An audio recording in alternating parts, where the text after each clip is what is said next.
Hey YouTube, how you all doing? Just a quick share here. As you guys know, I just purchased a Tesla Model Y 2023, and there's a lot of accessories you could buy for it. But there's one thing I've noticed on Tesla's website.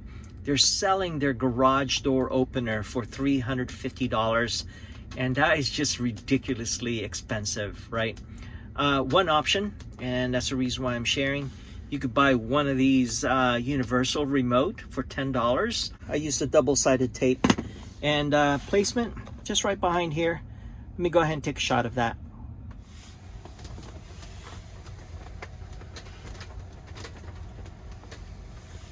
That's pretty much it. It's just a quick short video, and I wish you guys a great day. Talk to you guys later. Bye for now.